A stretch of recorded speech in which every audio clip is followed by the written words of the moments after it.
Greetings. The following presentation was recorded from a previous live event. So if you hear the presenters mention the chat box or ask for questions, this obviously won't apply for today. However, we felt that the content was important enough to share again. Hope you enjoy. I'd like to welcome our presenters. First of all, Megan and Karen. We actually have the current president and president-elect of the Minnesota Council on the Teaching of Languages and Cultures.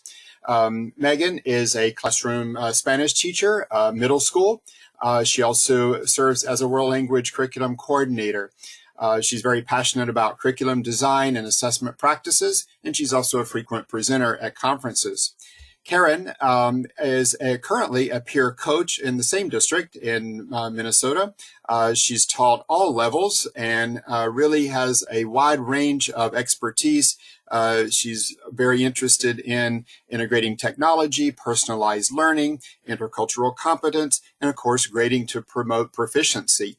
So it's just a pleasure to have them back with us. They have presented for us before here at Vista Higher Learning. And again, I'd like to welcome them and turn the presentation over to Megan and Karen. Well, thank you, Ken. It's a pleasure to be here. I'm Megan, and I teach out in Minnesota here with Karen, and I'll let Karen say hello. Hi, I'm Karen, and I teach German, mostly at the high school level for over 30 years, but Ken gave a great introduction, so I appreciate that. Yes, so all this week, Vista Higher Learning has been doing webinars talking about equity and inclusion. And you might be wondering why we're talking about grading during all these fabulous webinars about equity and inclusion. What does grading have to do with that? Well, we think that grading can really contribute to systemic change that addresses inequities in our schools, because grading for proficiency is, at its core, reflecting on our grading practices to see if they are equitable and if they align with what we say and what we value. So as we go to the next slide, our learning targets for today, we're really going to focus on 3 principles. And the first one is just how do we align our grade books? And second, once they are aligned, what are some opportunities we have to use grades to promote growth mindset? And then how can we track and report non-academic behavior without it affecting the grade? And I will throw it over to Karen.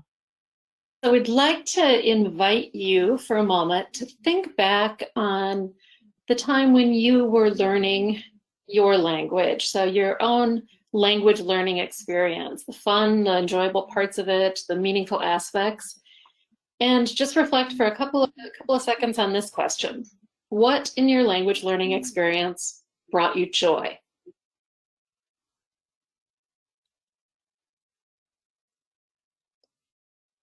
And then consider, how does your grade book reflect that joy? How does your grade book reflect your joyful experience? We're going to come back to this, so just kind of keep that in the back of your mind. So the first principle we're going to dig into is kind of the baseline principle, and it's all about how do we set up our grade book to really align with the world readiness standards and the proficiency outcomes to really show what students know and can perform in relation to their academic performance. And you can dig into this on your own as a singleton. Karen and I have both piloted many pieces of this on our own and then brought them to our teams. But we find that when you do this department-wide or across your team or across multiple buildings, that's really where you get that equitable experience, right? That it doesn't matter what teacher a student has in level 2 Chinese, all students are going to be held accountable to the same expectations, and they're all working towards meeting the same standards. And we even experience in our department that it doesn't even matter what language a student is working at. They could be French, Chinese, German, or Spanish in our district, and they're all going to be held to the same expectations if they're a level 2 learner. So let's go to the next slide and look at those world readiness standards. So when you're aligning your grade book and you're thinking, how do I set up my grade book in alignment with the standards? We have these great standards from ACTFL. We often call them the 5 Cs or also the world readiness standards. And you might set up your grade book into 5 different categories with each standard in one of those categories. But when we sat down and really looked at all of these standards, what it really came down to was, how do students actually show what they know. And we discovered that all of these standards really come out through the communication standards, through their interpretive, interpersonal, and presentational work. And so it's not that we're not addressing any of the other standards, we certainly are, but they can do all of those standards when they produce the language through that interpretive, interpersonal, and presentational mode. So they're going to be investigating cultures in the interpretive mode and relating that to different pieces. They're going to be working on their connections and comparisons when they're doing their interpersonal and presentational activities. They're going to be comparing language, maybe through presentational with some Venn diagrams. And they're going to reach out to their communities through that, maybe reading some interpretives or speaking and writing through interpersonal and presentational mode. And so when we set up our gradebook, there are 3 categories in our gradebook, and they are the interpretive, interpersonal, and presentational category. We are still absolutely going to teach all the standards. It's just that all of those get addressed in the target language through these 3 modes. So just in terms of gradebook setup, our gradebook are kind of set up around these 3 categories in relation to what students know and can do. And if we go to the next slide, once you have your categories in the gradebook, then you have to think about, well, what do I put in these categories? How do I grade things in the interpretive, interpersonal, and presentational mode? And to do that, we have found that using rubrics based on proficiency guidelines really help us be accountable to what students should be doing at their expected proficiency level. So we like to use these rubrics from this book called Implementing Integrated Performance Assessments. It's produced by Actual. It has rubrics for interpretive, interpersonal, and the presentational mode from novice all the way to advanced. And what we love about these rubrics is they span across the entire bridge of proficiency. So that makes that grading criteria really transparent to students and parents at the onset of the course and throughout, because using these rubrics, they can see, oh, here's what I have to do to meet expectations. Here's how I can exceed. Here's some stepping stones to get me there. So it's really providing them that whole picture of their path of proficiency. And it's just a continuous rubric that moves from novice to advanced, so they can see all along the pathway what they should be working towards. It's also important to note that we use all these rubrics through all of our departments. So when we talk again about how do we create equitable experiences for students, using common grading criteria is a huge piece of that, because it does not matter in level 2 if a student is taking Chinese, German, French, or Spanish. They're all working towards the novice high standards. And so they're all using the novice high rubric. They're all getting good feedback towards how they're going to move through that proficiency scale. And then the teachers can also, they can collaborate together cross-language to create some common experiences the students can have in support of their language learning. So if we look at the next slide, you're actually going to see a sample of what one of those rubrics would look like. So here's the interpersonal at the novice level. And so you can see there's a meet strong category. That's what we want all our students to aim for when they're working on this novice rubric. You can see also that there's 5 different categories. And so when you're working in that interpersonal mode, we are really pointing out that these are 5 skills that are really important to have a successful conversation. And so we teach these to students. We help them understand what that meet strong level looks like, but notice there's stepping stones from the does not meet to meet minimal to get them there. And then there's also areas where they can exceed and continue on that pathway. And so let's say you give an interpersonal summative assessment. We use this rubric. We rate how they do on each of those 5 categories. And then you're like, but how do I actually put this in my gradebook? So if you look at the next slide, this is what it's going to look like in the gradebook. So if I'm doing that interpersonal mode, I'm working with maybe 2 or 3 interpersonal assessments in a semester that I have with my students. And on the bottom, you can see the first interpersonal assessment they did. And notice that when we put grades in the gradebook, we're not just going to put one overall score in the gradebook. Not something like a 46 out of 50, because a 46 out of 50 doesn't really communicate anything to students or families. But if I break it down and I put each category from that rubric into the gradebook, now I can track growth and progress. And so I can really hone in for this student that You know, they're meeting expectations in most places, but language function is something that they're really still working on. So that's an area I want to give a lot of good feedback on, and I want them to apply it into new contexts so they can work on it. And then you can see at the top ones, this is the most recent interpersonal assessment. So again, I'm putting it in by category because now I can track growth and progress. And so I can see that language function improved from that first assessment to that next one. And we see growth in text type, that they were meeting on that first assessment and then exceeding when they got to that second assessment. So using the rubrics is just really helpful to keep us focused on what's important in terms of interpersonal proficiency. And then as we entered in the gradebook, keeping those categories separate so we can track growth and progress is really important. And we can focus on where students getting at the end of the course, their most recent evidence to really contribute to what would their overall grade be. You might notice also these scores in here, they're also in the area of standards-based grading. So we're gonna show you, this is kind of the standards-based grade book and how that looks. And in just a minute, we'll show you what if you have a more traditional grade book. So I entered my interpersonal scores, I track their progress, I can evaluate how they did based on their most recent evidence. And then the beautiful thing about a standards-based grade book is that, notice I'm not just reporting one letter grade, I actually get to report out on each mode of communication. So I can identify strengths or opportunities for growth in terms of their interpretive, interpersonal, and presentational communication. So when we talk about making things really clear to parents, this makes it really clear about where they're successful and where some opportunities for growth. But you might not have a standards-based gradebook, and you might be in a system where you have to work with a traditional gradebook and you have to give a letter grade at the end. And we have that too in our district. So Karen's going to tell you a little bit about how you can work with a traditional gradebook, but use some of these same principles. Thank you, Megan. So yeah, we didn't fully implement standards-based grading across our district. So at the high school level, we still had our 100% grade to work with. And so here's what we did. We divided 100% among the three categories for the three modes of communication: interpretive, interpersonal, and presentational. And then we use the IPAs, the integrated performance assessments, to assess, score, and grade students. And then every part of that grade then gets put into one of these three categories. So here's how it looks with a couple of different assessments, one given in April and one given in June here. You still see, like you did for the standards-based grading, you still see each of the categories, each of the components of the rubric are reported out separately: language function, text type, communication strategies, and so on.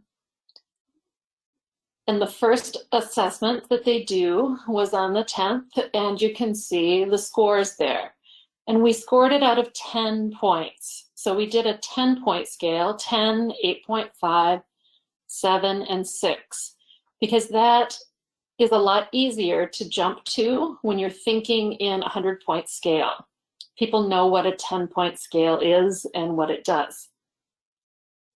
So students received a score in each of the components, and as Megan said, they can then see where their strengths are. They can also see where their growth is. So what we did is, in interpretive communication, we took all of the scores, we averaged them, and then they came up with a grade in interpretive, a grade in interpersonal, and grade in presentational. But we had to come up with an overall grade too, because when we don't do standards-based grading, we're not actually reporting out on each of the standards separately in the grade. So we averaged within each of the three modes, and then we took the three modes and averaged those for that final grade. And then our journey continued. So instead of that 10-point scale, which is a real easy thing to do and a real easy bridge, but we kind of continued our journey and we started talking about equal interval grading. So if I take one step towards a goal, why should that first step have to be 6 times bigger than all the other steps towards the goal? When you're talking about equal interval grading, and Thomas Guskey has done a lot of work with this, it really does divide it into equal parts. So it's much more that standards-based grading idea. So to show students' current performance and their progress, we divided the grade up into 4 parts, much more reflective of that progress piece. And then it was really important, though, to educate our students and our parents about what the 1, 2, 3, 4 meant and how that got reported out with our grading system in these percentages. Because when a parent sees 65%, they automatically think that maybe the student understood like 6.5 things out of 10 things that they were supposed to understand. So we needed to explain to them that no, these are just numbers that really are corresponding to the description. And what we do a lot of is we talk about the description. Because when we're talking about description, then we can really talk about feedback with students. We're talking about meets strong, we're talking about meets minimal, and we're talking about exactly what a student does to move from one area to the next. So when we're focusing on this description and the feedback, our students don't beg for points anymore. Instead, they're asking, so what do I do to get to the next level on the rubric? So what we did with this 4-point scale is we really turned our high school gradebook into a grade based on the standards. So in each of the categories, like interpretive, interpersonal, or presentational, we had a number of the components that we reported out. So they might have gotten in the interpretive, for example, a 2, a 4, a 4, a 3, a 4, on the different parts of that assessment. So we averaged those. We converted that into a percentage, which then matched a grade, and then we could give an overall grade by taking the average of the 3 modes.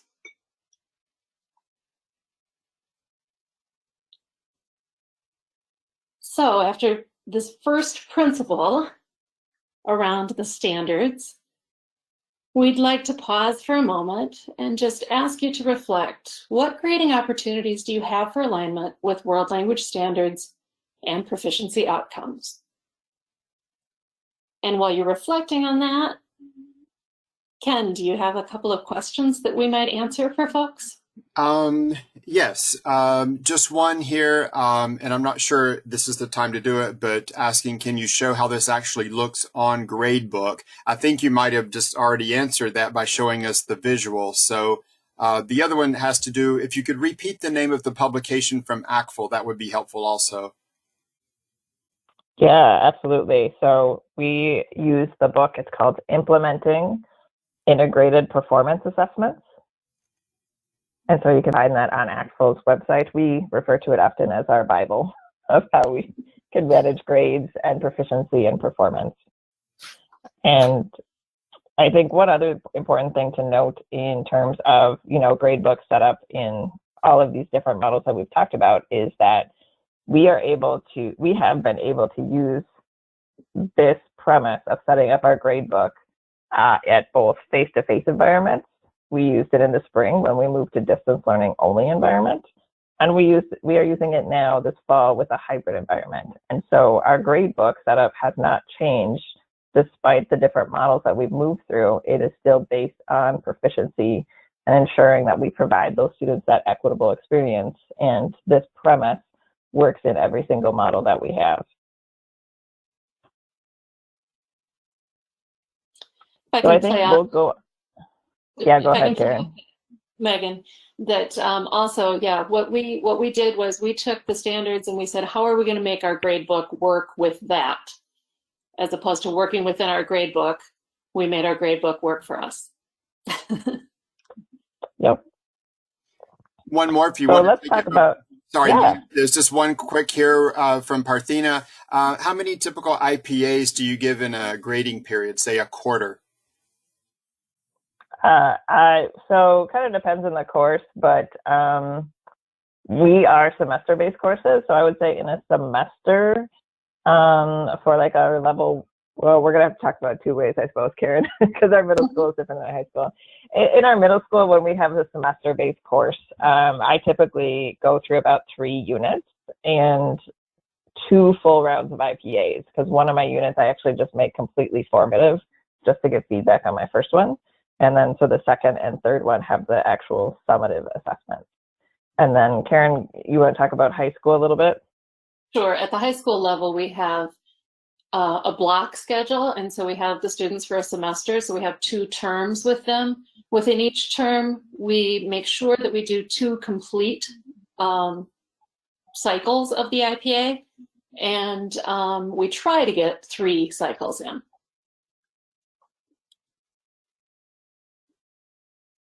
All right, so we'll dig into grading principle number 2, and then we'll pause for a few more questions. So once you have your grade book set up, and you have a way to kind of enter all your grades to really show how students are mastering the standards, then another important piece for us was to really identify what opportunities do we have to use our grading systems to promote a growth mindset. And this has been something that's been really important to our department. I think you can get bogged down into the nitty-gritties of, should I grade this? Should I not? Should I count late work? Should I not? And so you get into all these detail-oriented discussions.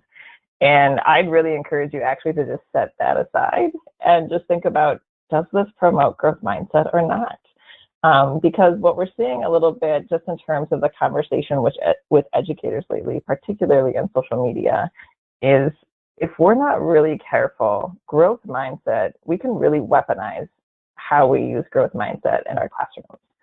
So if we're just constantly talking to students about how they should have a growth mindset, but we don't have any systems in place to allow them to display or grow or be reassessed or have opportunities for growth, then it's become, we're not practicing what we're preaching, right? And then it becomes a little bit of a weaponized version of growth mindset that we're giving our students, that we're all talk about how they should move away from fixed mindset, but they don't actually have any opportunities to grow.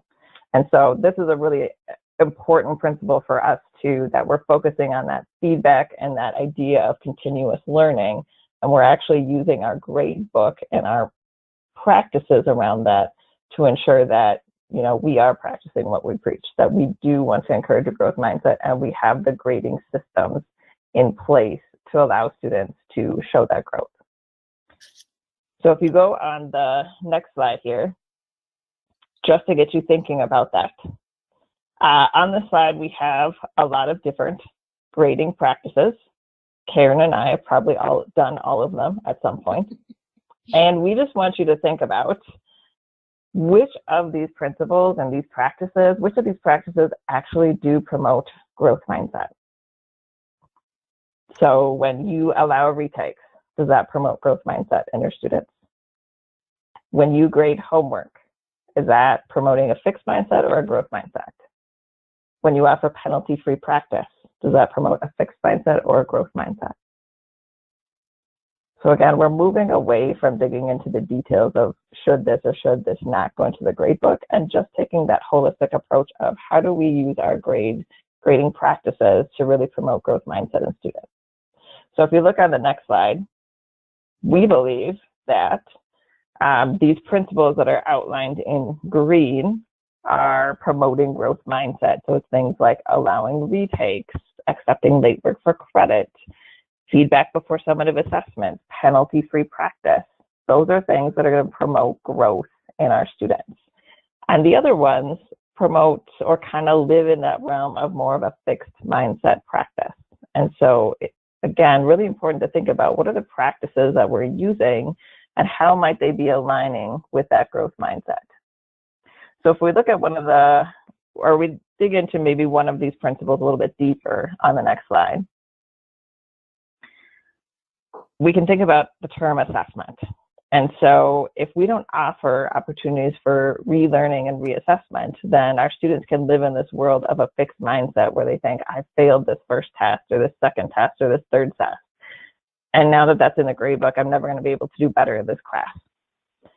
Or we can have opportunities for reassessment, and we can think about promoting in our students, well, maybe you didn't do so well on this particular test, but you have this opportunity to practice and improve and show that in your grade book to show some growth and mastery.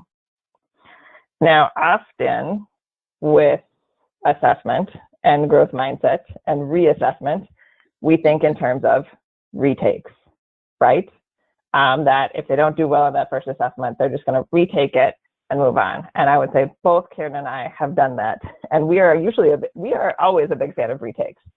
But we also know the reality is, have you ever had students that they fail that first test, and so then they are busy working on relearning and remastering the previous unit's content, but meanwhile, you've moved ahead to the next unit's content, and they're not even learning that content because they're too busy relearning and remastering the old content. So then they fail the next test, and now they're stuck in this endless cycle of constantly retaking and relearning the material and retaking the assessment because they just can't catch up. And we played that game a lot. And instead of retakes, we have a different set of ideas for you. We want to offer you the idea of grade replacement. So I'll let Karen talk about that on the next slide here. Yeah, so if we're going to provide opportunities to relearn and reassess, then we've got to give them multiple opportunities to give evidence on the same skills, because we really do want to see the progress and the growth in specific areas. So what we do, as Megan said, instead of retaking a test, we take another assessment, or we give another assessment on those same skills, and we use the same rubric from task to task to task on the integrated performance assessment. So when we're using the same rubric, a student could get a 2 on it once, and then they could get the 3 the next time. And instead of averaging those 2 grades, what we do is we actually replace it. So this is using that same rubric is a super important thing, because the content might be different, sure. In one unit, you might be talking about the environment, and in the next unit, you might be talking about travel. But students are still showing their skills. They're still showing that they can use strings of sentences, or they're still showing you if they can further a conversation with their partner. So how does this look? This is how it looks. So an assessment that was given on the 9th of May and an assessment that was given on the 30th of May. So the 9th of May, okay, there's their old scores for the different components in the rubric at the bottom of this with the shaded area. Those stand in at their actual grade until the next assessment is taken. And as soon as the most recent assessment is in the grade book, the old scores go into a no count category. A no count category counts for 0%. So everybody can still see it, but, and so students can see it, they can know what they did, parents can see it, they can know what the old score was, but it is now in a no count category. And the only thing that's reflected in their grade is their most current IPA score, the 3, 4, 3, 4, and 3.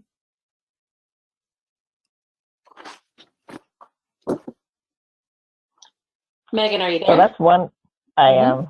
So Yeah. that's one way you can work on growth mindset, particularly in terms of the assessment category. But we also have this idea of homework and practice. And there's lots of questions about, well, what do I do with homework? And how do I ensure that I'm promoting a growth mindset with that?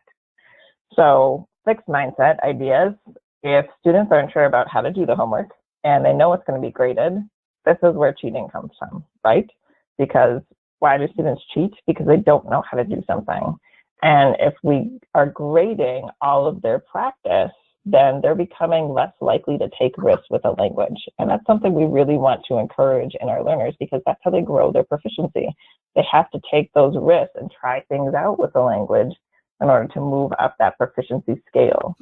So if we have more of a growth mindset approach with homework, then they might not be so sure about how to do all the homework. But if they're knowing they're not going to be penalized for it, they're much more willing to take risks and see if they can figure it out. So what might that look like then in terms of the gradebook? So if we go to the next slide, we talk about grading summative, but scoring formative. And so in the gradebook, if we're talking about what counts for that student's grade, we are grading and making those assessments count, because that is ultimately showing what they can do after a sequence of learning. We also have lots and lots and lots of formative checks, and we score those formative checks, but they don't necessarily factor into the gradebook. So we have ways that we do not count them to count against a student's overall and final grade. So again, they can see the score, and it's promoting thinking and growth on the student and giving them that great feedback before they get to that summative assessment. And then ultimately it's that summative assessment that really counts in the gradebook. So if you go to the next slide, this is kind of what it might look like. And there's multiple ways to do this, but Karen talked about this a little bit already. We use this idea of 0% categories. And so I can have as many 0% categories as I want. So some people just have one big practice category. You could also break it down into each communicative mode. But notice again, it's in that 0%. And so that means I can still track their formative work and I can score it. And you might notice I often use some of those rubric categories that they're going to be used on for that summative assessment. So teaching them those skills as we go throughout a unit. And putting those in the grade book, but not letting it count against their overall grade. So that way we can track it, we can see if they're completing the work, we can report out to parents how that progress is going, but ultimately if there's summative assessments that are going to be the graded ones, these formative pieces are just scored. So it encourages those students to take risks, to keep working on it, to show growth, get that good feedback that they need, and then ultimately work towards success on that summative assessment. So just a few things on the next slide to wrap up here. So yeah, when we want to talk about growth mindset, we really are talking about what students can do, not when they can do it. And we really want to make it a joyful experience. It's much more joyful if you can take risks and then celebrate when you make mistakes because you're learning something, or you are encouraging effort because the students can practice without punishment. Curiosity, creativity get promoted under this growth mindset. And it really is important then, like Megan was talking, that this growth mindset be paired with the grading system, because then it becomes a part of the system and it truly works to provide an equitable learning environment for all students. So as we move from this second principle, and we've got one more principle to share with you, but take a moment to reflect, how does a growth mindset show up in your grading? And while you're thinking about that, Ken, do we have any more questions on the side? We have tons. There's a flurry of activity going on in the question box over here. That might happen. Yes, let's go all the way back to one from Virginia Rinaldi. Would you say students go down in proficiency, and would you replace that with a lower grade? Talking about one of the grade replacement ideas. I can take that one. So because you're going to take, yeah. I can say it's something, and if you'd like to also add to it. When I teach novice level at the high school, level, oftentimes I try to do 3 IPAs, because the first one, they have so little language that sometimes they do really well. The second one, they're starting to try to manage more, and they often do go down in their grade. By the third one, then they come back up. And so that's why I try to include 3. It really is about the skills. So managing those skills, it can happen. I often also then give students a last chance. So if they really feel like in one area they could improve, then we focus on that one area and they get a last chance. Megan, did you have something to add? I would say mine's probably pretty similar, just from a middle school perspective. I shared I do 3 units, but my first unit is completely formative. So it's just going in the grade book in a 0% category to see how they're doing. But then I have that second and third one that I'm putting in there. And I do the same as Karen. I don't have to offer a retake with everything, but I can just focus on giving students feedback until we get to the end. And I have very few retakes now at the end because they get that whole semester to really master those skills and get feedback and feed it forward and apply it to the next unit. But every once in a while, it's like 1 or 2 students who might dip a little bit for whatever reason. And then I do the same as Karen. There's a last chance. There's always a last chance, right? Always one more opportunity. So that we can offer a retake on that last assessment if they need it. But largely, I'm finding the majority, if not all my students, are showing growth by that last assessment. One more here, Megan or Karen, either one. Carmen Chavez is saying, I like the idea of letting the student and parent know of the score that may be in this count for 0%. But what will happen to a student who, how do you get them to do the homework if they know it's not for a grade? Yes, the eternal question. If we don't grade it, they won't do it, right? Well, Karen and I are here to tell you that we have stopped grading homework and all formative practice for years. I think we're going on, 3, 4, maybe 5 years now. And guess what? Our students still do the homework.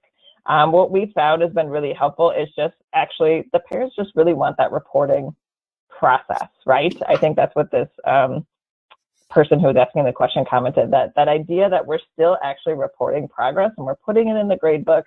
We mark when it's missing. They still get progress reports. They still get a missing assignment report. And so parents know, like, yeah, I want my kid to keep up on that work. So if we do have a couple kids that kind of fall off the wagon, that idea that we're still tracking things and entering it in the grade book, even though it doesn't count against the grade, it helps us stay connected with those families and students and kind of pick up the pieces if it happens that, they think, well, I don't have to do the homework because it won't matter. Turns out it does. So I think what we've just learned is we've learned to be really mindful about what we're putting in our grade book and what's showing growth and progress. And also the important piece of still tracking and reporting on how students are doing, even if it's in the 0% category, is just still a great way to partner with families about how their student is doing. Are they doing the work? At what level is the work happening? And making sure that we're connecting that, this practice relates directly to that assessment. You're getting scores on the same rubric pieces. And so we really want to line those up to show how you're going to set yourself up for success on that assessment. One last one. Go ahead, Karen. Go ahead. No, Megan said it well. Go ahead. Just one last question while we're here at this pause.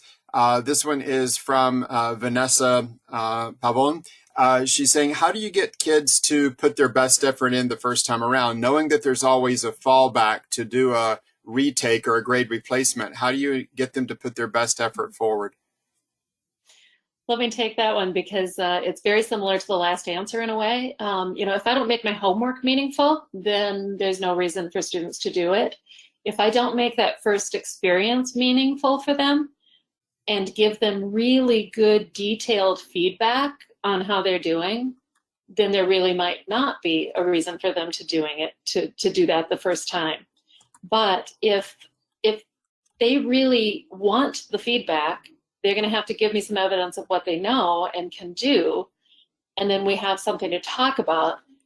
And with growth mindset, then they're motivated to do a better job that second or third time.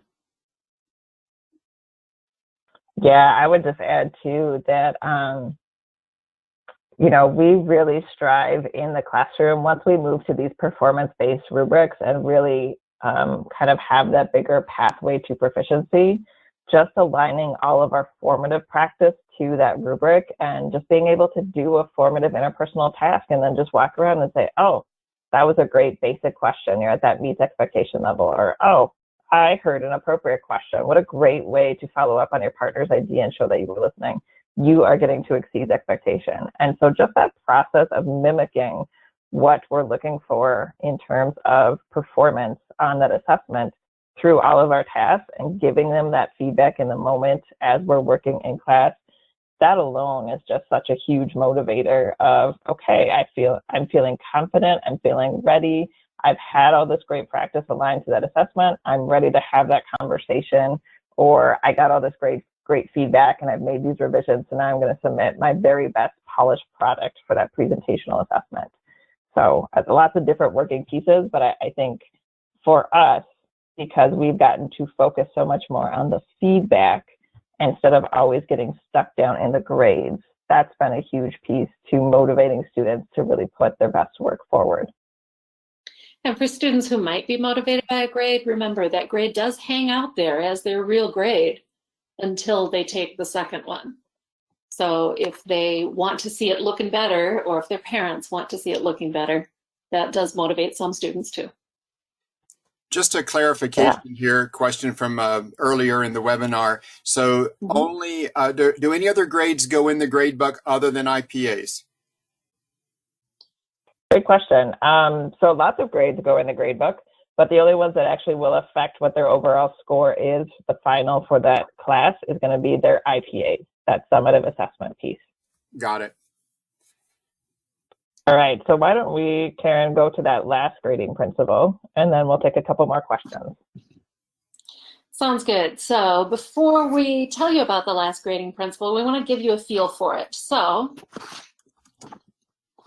we want you to sing happy birthday. So please sing the happy birthday song, and you're going to rate yourself on this rubric. So take a moment, scan the rubric. I'm going to pause for a moment. You're not going to listen to me sing, but just sing out to yourselves and then rate yourself on this rubric. Ready? Go.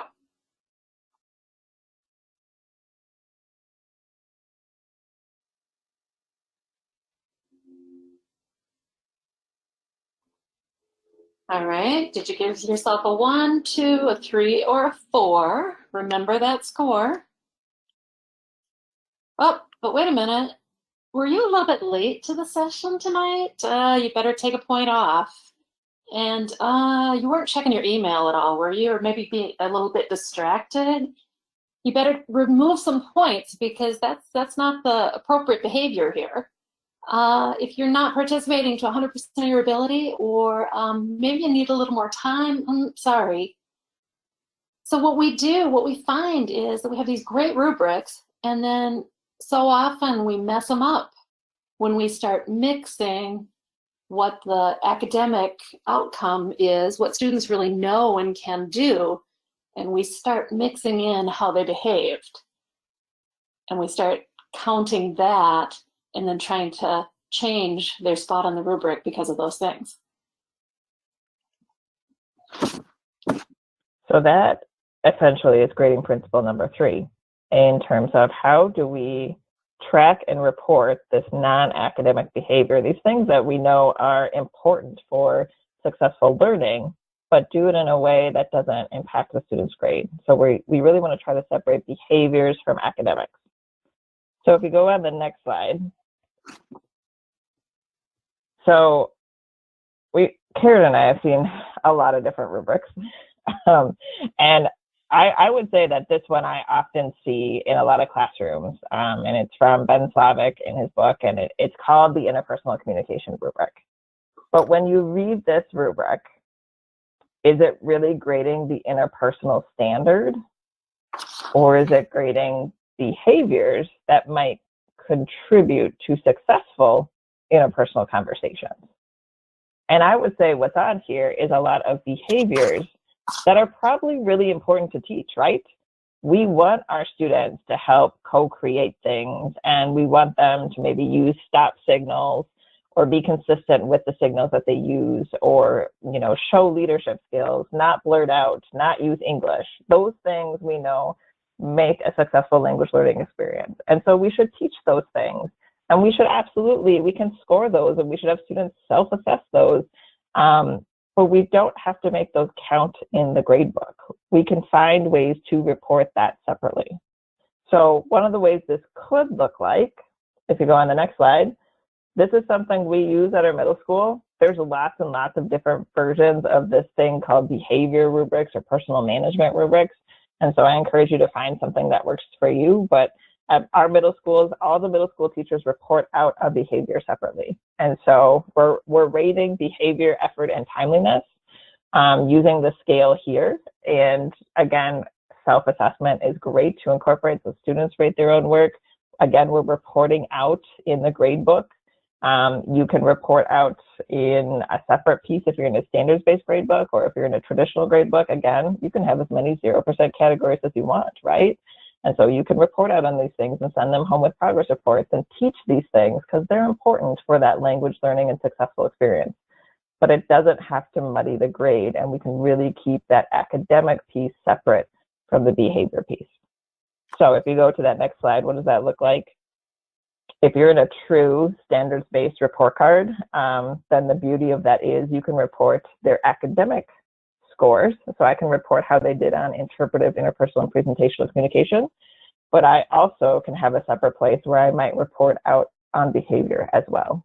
And again, if you don't have a standards-based report card, you're in that traditional grade book, this is where that 0% category becomes important again, because again, you can track and show that progress for these key things and use them to give feedback and have conversations with students about what does successful language learning look like, and then use that to support what their academic performance is going to be.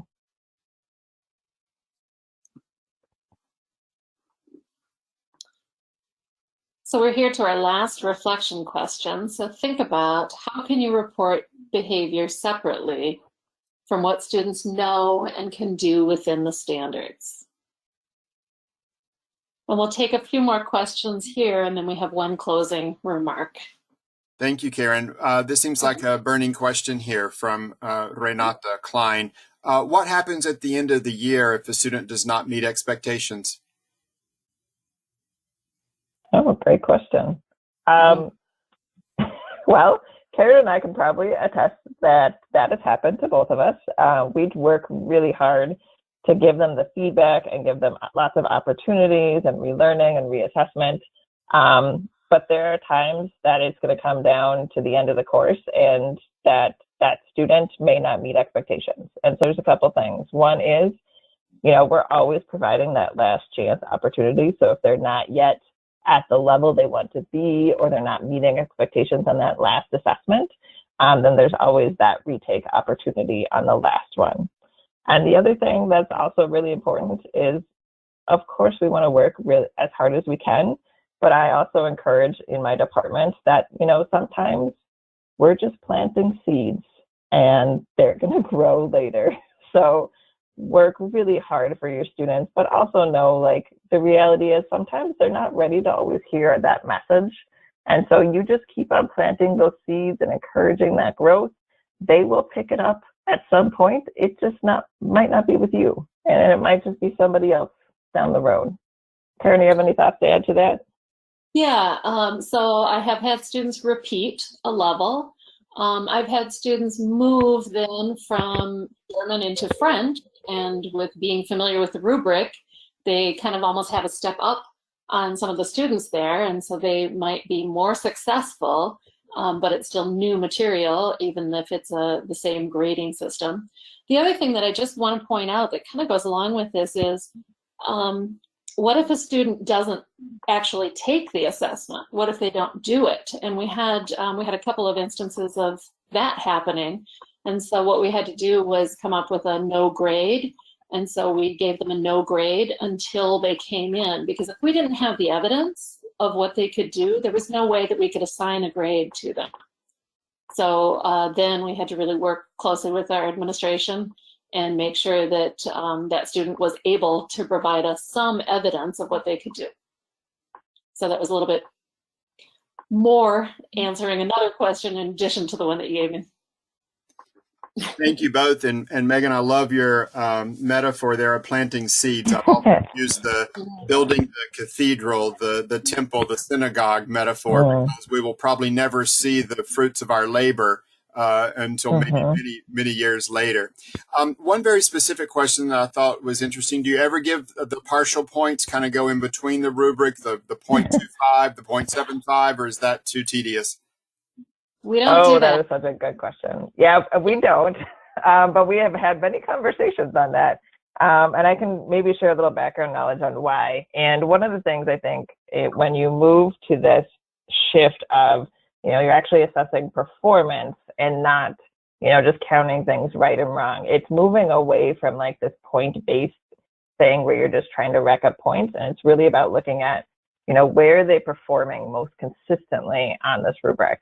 And if you think about if students take a proficiency test, are they awarding like half a point there or 1 point here or 1 point there? They're really not, right? They're looking at the whole piece of performance and thinking about, where does this fall in the context of these levels? And so we often, as we work together, we will grade samples together. So we have these great conversations about what does novice high performance look like? Is this novice high? Where would you rate this? Did we all rate it the same? And if we didn't, how do we talk about this rubric to ensure that we're providing, we're making sure that our ratings are the same and giving students that equitable experience. So we often talk about, if you're doubting where that student is, we often see students might peak into that next level, but they can't sustain it. I think Laura Terrell calls it like rising angels but falling stars. They peak into that next level, but they can't sustain it, so they kind of fall back down. They really have to perform consistently to move into that level box. And so if we're doubting, we're just seeing those peaks of performance, but it's not maintained consistently, then we give them the score where they performed most consistently, which is might be the lower level. And we do that because the feedback is really important for those students, right? So if you give them that higher level, they're going to think that, oh, I was doing great this whole time. I'm just going to keep that same level of performance. That's all I need to get to intermediate low. But if you give them the score where they're actually at, where they're performing most consistently, and say, hey, you were really close to intermediate low, but here's the feedback, here's the piece you need to work on to make sure you're solidly there next time. Now the student actually has feedback they can work with, and they're actually going to give you a much better performance the next time around. That's a great explanation, Megan. I was just going to say you were quoting Laura Terrell there, and I would piggyback on that. Our friend Paul Sandrock at ACTFL always equated this with like merit badges in scouting. Either you can pitch the tent and build a fire, or you're not there yet. When you get that merit badge for camping, then you can do it on your own. Speaking of feedback, there's a couple of questions here that I think we need to address. Do you give feedback in the target language, and how are you managing that in the COVID remote situation? Morgan saying she's spending hours giving feedback after school. I'm sure she's not alone in that effort. Yep. Karen, you want to talk about the target language piece, and I can talk about hybrid? Yeah, I think the target language comes in oftentimes in the models that we give with the feedback. So I might model how something is done. We might, if an IPA starts with an interpretive, the interpretive is obviously going to be in the target language, and then we use that as a jumping off point for the interpersonal and presentational. But, for students to really understand the rubric, it's helpful to have samples and have them work with the rubric and samples so they can really see what is the difference between a 3 and a 4 here in text type. And if we can give them examples in the target language, that really does make the difference. And that's the piece that I think is important for the target language. Yeah, and I think also it depends on the level of your learners. I know for my novice learners, we have this idea of 90% target language, 10% English. My 10% English is all around the rubric and making that really clear to novice level learners who maybe don't have the handle of the language yet. So those are pieces that I might put that feedback in English because that's my 10%, but that I'm doing exactly what Karen said, is I'm providing all those models at different levels so they can see, oh, this is what a string of sentences looks like when I'm talking about likes and dislikes. The feedback piece, we could do a whole other webinar on feedback, but I just want to recognize that it is hours and hours of work right now. And so I feel you when you say that you feel like you're just giving up so much of yourself to do that. And so words of wisdom I would offer to help you focus on giving feedback that's meaningful and making the most of the time that you are giving. Do as much feedback as you can in the classroom. Like I kind of talked about, when they're doing interpersonals, I'm not recording that feedback anywhere. I am walking around the room and I'm listening into those conversations, and I stop next to those partners and I say, I hear formulaic questions, meets expectations strong. I heard a great appropriate question, you're exceeding. Or I heard, a formulaic question, how might you move that to an appropriate question next time? What might that sound like? And so I have a 4-year-old, a 2-year-old, and a 6-month-old. I don't have a lot of hours to give at my home. And so as much as you can to do it in the moment, I would highly encourage that. And then when you have to give feedback in maybe a written or digital tool, try to focus it on things that actually do promote proficiency growth. So focus it on things like language function, their text type, their communication strategies, and then use our digital tools like our learning management systems to give feedback on things like accuracy. Are they getting the form right or not? Because those are things that our digital devices do really well. They can count right or wrong really well. So let those do the work for you on that. And you focus on things like text type, where you're using a word, a sentence, string of sentences, a paragraph. Those are things you can spend your time giving feedback on, knowing that those actually will promote proficiency growth. And so it's worth your time to spend on those things. Well, Megan, we're just about 3 minutes away from the top of the hour, and there's still questions. So I just want to remind our guests that both Karen and Megan will be contributing to our vlog. So this is not your only opportunity to get your questions answered. One last one, if you don't mind, and then I know you have a closing slide. Do you always use all 9 criteria, let's say, of the interpretive rubric, what you were showing us earlier? Do you always use every piece of that mode? That's such a great question because Karen and I go back and forth on this all the time. So I'll try to give you the short and brief answer, which is Karen and I would absolutely say the idea of the interpretive rubric is that moving students through all of those sections is to give them a better understanding of the text. So if you have the opportunity and the time to do that, the more sections you do, the better understanding your students are going to have of that text. And then you can do lots of things with it in terms of interpersonal and presentational work, right? Because they have such a good understanding of that. However, reality is, as a middle school teacher, I have 44-minute classes. And if I gave my 6th graders a 9-part interpretive that they had to do in 44 minutes, like it would never happen. And so one of the ways we've tried to, we what do we call it, Karen? We hold tight to some areas, and then we have areas where we allow groups to maybe play a little more. We hold tight to different sections of that rubric and assessing them consistently within levels. And so at level 1, every level 1 teacher, no matter what language, is always assessing the first 4 parts on that interpretive rubric: keywords, supporting details, main idea, organizational features. And then every level after that, they also do those first 4, but we add 1 more section with every level. And so level 2, now they're doing the first 5 parts on the interpretive consistently. Level 3, the first 6 parts on that rubric consistently. And they can always do other parts, especially if you have a text that lends really well to author's perspective. You should do author's perspective, even if it's at the novice level. But that's not a piece that maybe is showing up consistently on my assessment. And or it might show up on my assessment, but maybe I just give feedback on it. It doesn't have to go as a summative piece of my grade.